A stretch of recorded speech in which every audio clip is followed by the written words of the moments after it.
Lero pokhala pa 19 May 2024 siku la mulungu ndikufuna ndiyambe ndikuthokoza nonse a Malawi makamaka inu akuboma komanso ma department ngati aku polisi ku state house ma department ngati aku immigration komanso ma department osiyana ndi anthu akufuna kwabwino amene mmandipasa ma information osiyana ntchito iyo imirira Malawi ngati president wa anthu osauka singayende popanda inu. Ndi chifukwa chake lero pokhala la mulungu limene timayenera tizimuopa mulungu kulankhula chilungamo ndikufuna nditengerepo mwayi okuthokozani nonse amene muli mboma koma mukunyasidwa ndi boma ili, mukunyasidwa ndi zochitika ndi ulamuliro uwu kunena kuti mmene zilili mu Malawi sakuyenda in the right direction. Ndipo mmatiuza nkhani zosiyana popanda inu president wa anthu osauka kulibeko, popanda inu Boni Kalindo kulibe. Motero kuti leronso ndabwera ndi nkhani zina zimene zili zobisika zimene tazitolera 24 hours yapitayo kuzafika mamawa uno. Afodi akupangisa msonkhano wawo lero, ndipo kumene ku Amalawi ndinu mboni mwaona zinyakanyaka zochitika zambirimbiri, mwaona apolisi akukana kunena kuti afodi sanabwere kuzachita ripoti ma incident amene achitika ankhanza pamene anthu ena amazitenga kuti ndi MCP amphamvu amene atumiza anyamata kukakhapa anthu afodi sanasiyire pompo. Motero kuti ndikupempheni inu afodi aenu Chihana komanso inu antambo kunena kuti pamene mukukafika pa msonkhanopo muziwe kuti kumene koko kwabwera malole awiri ochokera ku Ntchisi, ndipo anthu amene owo avakidwa kale, avekedwa ma t-shirt olembedwa kuti afodi. Akufuna kuti Timothy Ntambo uyo akamakalankhula kumeneko amene akuganiziridwa kuti ndi enemy number 1 ngati ine wa government azikamuowoza ndikumanena kuti iwe ndi amene unatitengera kumene tiliko lero, ndipo lero ukufuna uzionesa ngati ndiwe wanzeru wabwera kuti uzasokoneze chipani chatu cha afodi. Koma anthuwo anthu ndi MCP atumizidwa kuchokera ku Ntchisi ndi madera ena waziyenda pansi, koma anthu aliyense walandira 25 aliyense 25,000 anthu onsewo aliyense 25,000 mmaizuwa lole mmene imachulukira muja.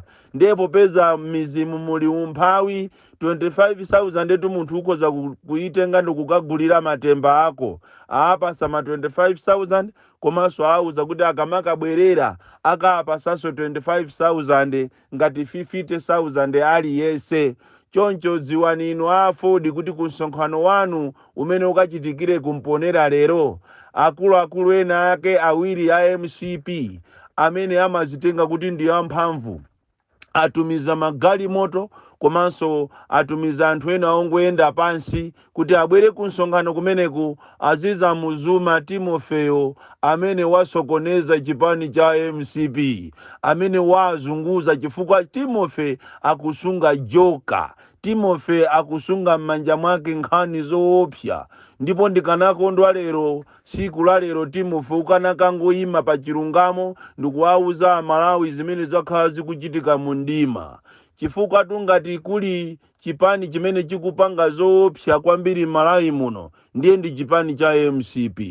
Ndipo ine ndakhulupirira sopano over the years kunena kuti ngati Malawi muli ndi mafunso, mmakhala ndi mafunso okuti kodi awa amalemera bwanji, kodi izi amazitenga kuti. Ziwani kunena kuti andalewa akukangana chifukwa chonena kuti mboma muli ngati dimba lawo. Motero kuti budget ina iliyonse ikamachitika kumayikidwa ndalama zina zapamwamba zimene amazinamiza ngati nzamisewu, zomangira masukulu, zomangira zipatala, zopangira zitukuko zosiyana-siyana, koma inu mundivomereza kunena kuti kuli misewu ina imene imalengezedwa mu bajeti, koma nthawi yokuti bajeti yachitidwa past misewu imeneyo simakonzedwa.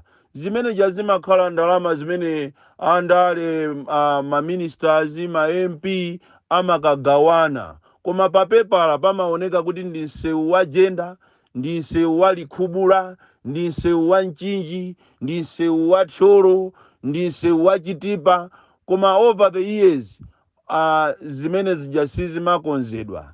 Ndi chifukwa chake pano pamuone uloma stadium amene malo mwa kuti apange stadium yeni akungowamangira anthu magaraundi ndikumaanamiza kuti imeneyo ndi stadium. Motero kuti mulunguso wandikomera mtima, wandipezera anthu amene andiuza chilungamo za zimene ziti zichitike ku convention ya MCP. Ngati mukuganiza kuti enanu mukakhala pa mpando wa secretary general mungozinyenga chabe, munguononga ndalama zanu. Ziwani kunena kuti president Chakwera anangokhala pamenepo ngati figurehead, koma amangolamulidwa. Motero kuti anthu awiri amene amachitenga kuti iwo ndi akatundu ku MCP amuuza kale chochita president iyo. Motero kuti mpando wa USG musaone ngati uzapita kwina kulikonse, palibe. Enanu mungozinamiza, ndipo kuti mukhulupirire kuti enanu mungozinamiza dikirani kukubwera cabinet rishafo. Motero kuti iwe na mandalama amene ukugawa otchuka ndi kugawa ndalama iwe uziwe kuti mpando wako umene wowo ukupita. Ndipo ngati mwamwayi ungapasidwe uminister wina mwamwayi, koma iwe ukupitiratu. Ndipo usazinamizenso kuti ungakhale pamenepo, kuti ungakhale SG sizingatheke. Anzako akubirira pansi ndipo alamula kale kwa president iyo kunena kuti mpando umenewu sukupita kwina kulikonse. Convention ikubwera iyi ya MCP ingokhala convention papepala, koma maudindo akhala atasankhana kale. Iyi ndi system imene atafuna agwirise, imenenso azagwirise ntchito pa zisankho zimene zikubwerazo. Anthu muziona ngati mukukavota, madelegates anu akukavota ku MCP convention iko, koma palibe simukawina. Ndi chimozimozinso mpando wa vice president. Pepani achimwene athu akumulanje amene mukufuna kukhala vice president amene nthawi ina ache munayambisapo inu chipani chanu kufuna kukhala president wa ziko, mutamuderera bakiri. Achimwene muzingodya ndalamazo anzathu ndikunena tinu akumulanje, paja inu ndine ndi pachibale tu. Ndiye muzingodya ndalamazo, sizingatheke kuti mukakhale vice president wa MCP. Kaye inu amaiye mukumapanga programu onyasa ku parliament. Ndicholinga kuti muzikondera chipani chanu, kumaona ngati mukhoza kusangidwa kukhala vice president wa muchipanimo poona kuti ndinu wankulu wa ku parliament. Pepani asisi, tazingomangani damu lanu lijalo kumpoto kuja, kunzuzu kuja. Ndalama musazionongere ku kampeni, simuwina. Chifukwa amene tikuwaziwa ife ngati ainyake ya chipani cha MCP amusankha kale vice president. Vice president wasankhidwa kale ndi nzawo wa mwana wa bwana amene amanyamula briefcase ndi amene atazakhale vice president. Iyi ndi profesa imene ningokupasani pa zichito zimene ziti zizachitike ku convention ya MCP. Ine ndikamanena kuti ndine mwana wopya kwambiri, sikuti ndimbangonena iyayi. Ine ndinalowa pena paliponse, mu state house ndirimo, ku area sate ndirimo, ku immigration ndiriko. Motero kuti tikunena panopa anthu amene akuyenera kupita ku South Africa kukamuyang'ana Wabakiri Muluzi komanso kukamuyang'ana Ntanyiwa, amene waikamafika lachiwiri akhala kuti apasidwa ma diplomatic passports yawo. Chifukwa enawo ndi makape okuti ngakhale passport alibe, koma enawo anali nawo a ordinary. Ndiye kumene kunkulu wa ku immigration amene ali wachibale athuja tamulamula kunena kuti apange mapassport 35 mwansanga ma diplomatic passports chifukwa anthu akuyenera kuti akalandiridwe mwaulemu kuja kumachoda ku South Africa. Boma limene lili losauka, ziko losauka limene anthu ache asogoleri ache ndi opempha, ngakhale kuti kupemphako amapempha dala kumungofuna kunamizira, koma m'Malawi muno ndalama zilimo kopsa ndalama.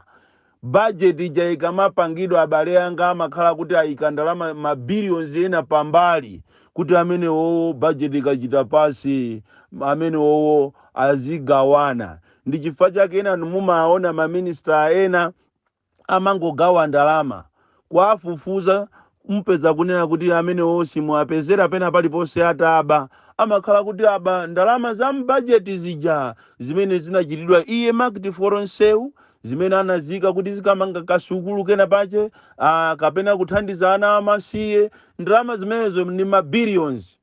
Motero kuti olo kungongola kumene akamangongola ndalama kungongola maiko akunja, they don't care kuti atazabwezeni ndani. Akamangongola ndalama jamakhala kuti apa sazungwaja ma project onama koma ndalama jazimakhala ndi zawo. Motero kuti pakali pano pa boma la Malawi lili ndi over 13 trillion ngongole, koma ndalama zimenezo muti muzabweze ndinu ndine amalawi. Motero kuti musamazinamize abale anga, nkhani za corruption kuno ku Malawi sizizatha. Even ku parliament kuli trust fund, ndi thumba limene ma MP aja akamapita kuti akupita kumapeto kwa teremu yawo, a parliament yo amatenga ndalama za mu trust fund ndikuwapasa ngati mapension yawo. Koma ku pension ku company kapena bungwe kapena company imene ikusunga mapension aja ndalama jasama zichitako claim iya, amakhala kuti ino akupasani zawo zochokera mu trust fund, koma kumabungwe amene amapanga za pension ndalama za parliament samazisiyako, samazitengako, amazisiyako ngokuti zizichita machuwa, ndezi machita machuwa zakazi kina kwa kazi chiteko withdraw agawane. Tikamanena kuti kunja kuno corruption, one of the institutions imene ili so corrupt ndi parliament. Anthu akuberedwa kaye ma MP ena ndi osazindikira, ama asankha okha osazindikirawo ndikuwapasa ndikunama ngati kuli 40 ina yache ndi ama apasa ndalama za mu trust fund. Charakwe ine vyakobiri. Motero kuti ndikamamva kunena kuti mukupita kukamanga anthu ena chifukwa chokuti akulankhulazo zoyipisa boma, ine ndimadabo kuti ndakulakwirani chani, bwanji osandiyamba ine wapo mpano.